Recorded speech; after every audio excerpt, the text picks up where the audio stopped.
Hey youths who want less and less to do with us. Here is your first relatable millennial saint with his popped polo collar. He loved the internet and he loved playing video games, but he made sure to play for less than an hour each week. Trust him. Trust us. We've changed. We're cool.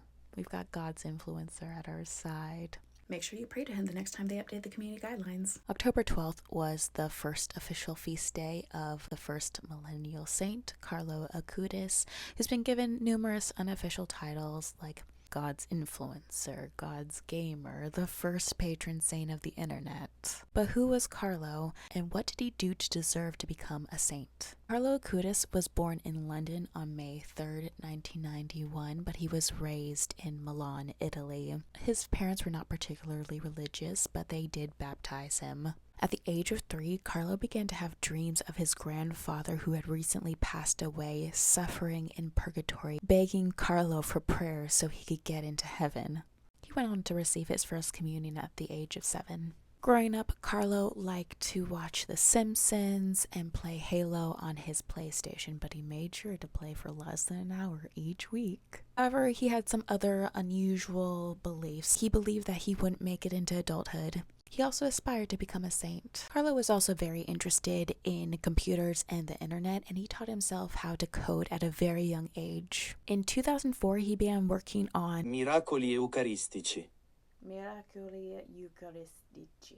Which was a website dedicated to Eucharistic miracles and Marian apparitions from around the world. He officially launched the website on October 4th, 2006, and the website is still available to visit today. A few days after he launched the website, Carlo's parents took him to the doctor because he was complaining of a sore throat. A week later, he was rushed to the hospital and diagnosed with leukemia. He soon fell into a coma and passed away on October 12th, 2006 at the age of 15. Soon after his death, his belongings were handed over to the local archdiocese. His writings were examined, his internet history was searched, his friends and family were interviewed, all in hopes to gather evidence that Carlo was a holy person without sin. His body was also exhumed, and in 2019, it was placed on display in Assisi, Italy. He's wearing a silicone replica of his face as a mask, and his coffin is designed to look like it's floating. If you go on Carlo's official website, there's still an old link you can click that says you can watch a live stream of his body. It no longer works, but you can watch other past live streams online. It's very macabre, it's very Catholic. To become a saint, someone has to have had 2 miracles attributed to them and verified by the Catholic Church, Or they were martyred. However, the Pope can make exceptions, and he can even change the rules made by previous popes. Pope John Paul II made numerous changes in 1983. First off, he reduced the number of miracles required from 4 to 2. He reduced the number of years a person needs to be dead from 50 years to only 5. And he also abolished the role of devil's advocate, which was a person who argued against someone's canonization. These rules have led to an increase of canonizations in our lifetime. So the more people that know about Carlo means the more likelihood of someone coming forward claiming to have experienced a miracle attributed to Carlo. His mother, Antonia, began doing speaking engagements all around the world. A physical exhibit of Carlo's website was created and tours globally to this day.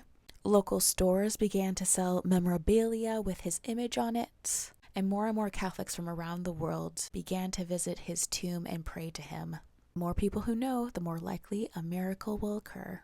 Exactly 6 years after Carlo died, an opening for a cause for his canonization began. And in 2013, we have the first miracle attributed to Carlo. After a speaking engagement in Italy, Carlo's mother gifted a Brazilian priest a piece of Carlo's shirt.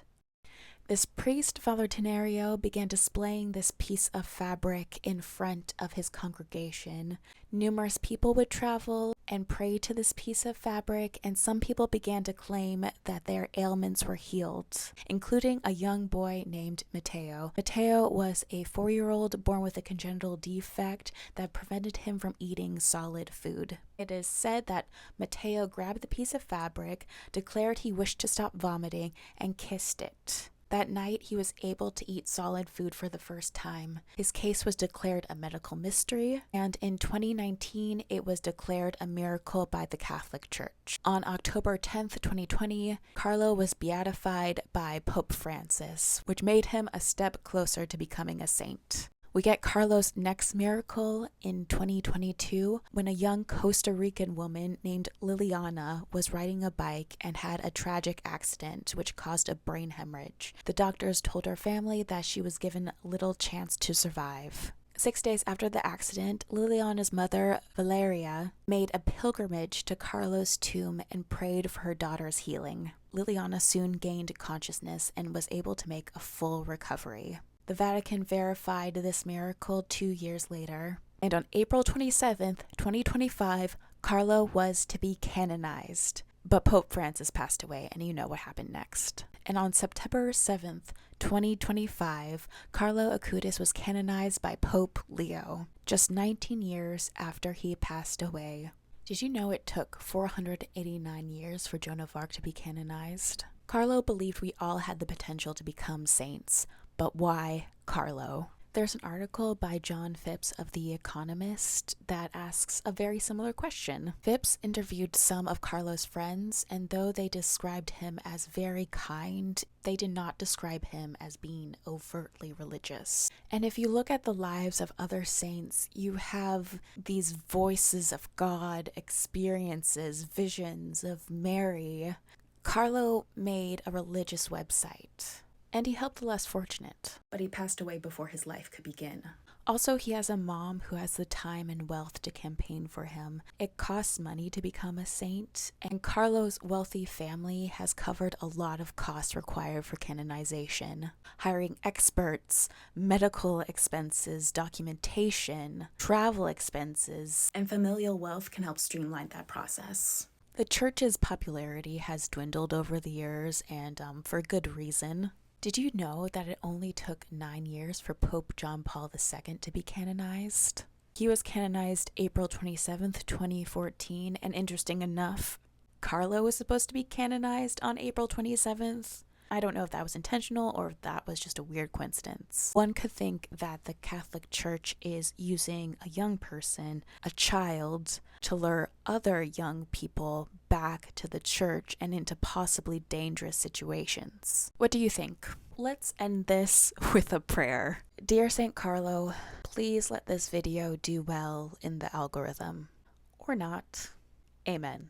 Thank you for watching.